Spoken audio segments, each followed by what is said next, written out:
किसी नदी के किनारे एक बहुत बड़ा पेड़ था। उस पर एक बंदर रहता था। उस पेड़ पर बड़े मीठे फल लगते थे। बंदर उन्हें भरपेट खाता और मौज उड़ाता। वह अकेले ही मजे में दिन गुजार रहा था। एक दिन एक मगर उस नदी में से पेड़ के नीचे आया। बंदर के पूछने पर मगर ने बताया कि वह वहाँ खाने की तलाश में आया है। इस पर बंदर ने पेड़ से तोड़कर बहुत से मीठे फल मगर को खाने के लिए दिए। इस तरह बंदर और मगर में दोस्ती हो गई। अब मगर हर रोज वहाँ आता और दोनों मिलकर खूब फल खाते। बंदर भी एक दोस्त पाकर बहुत खुश था।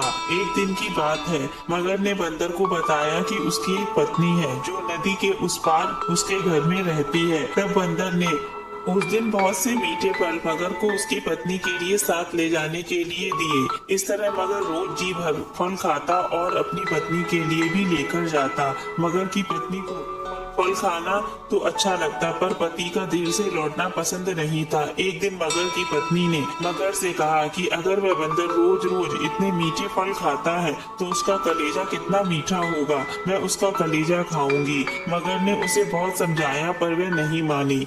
मगरमच्छ दावत के बहाने बंदर को अपनी पीठ पर बैठाकर अपने घर ले जाने लगा। नदी के बीच में पहुंचकर उसने बंदर को अपनी पत्नी की कलेजे वाली बात बता दी। इस पर बंदर ने कहा कि वो अपना कलेजा पेड़ पर ही छोड़ आया है, वह उसे हिफाजत से पेड़ पर रखता है, इसलिए उन्हें वापस जाकर कलेजा लाना पड़ेगा। मगर बंदर को वापस पेड़ के पास ले गया। बंदर छलांग मारकर पेड़ पर चढ़ गया। उसने हंसकर कहा कि जाओ मूर्ख राजा, घर जाओ और अपनी पत्नी से कहना कि तुम दुनिया में सबसे बड़े मूर्ख हो। भला कोई अपना कलेजा निकालकर अलग रखता है। बंदर की इस समझदारी से हमें पता चलता है कि मुसीबत के वक्त हमें कभी धैर्य नहीं खोना चाहिए।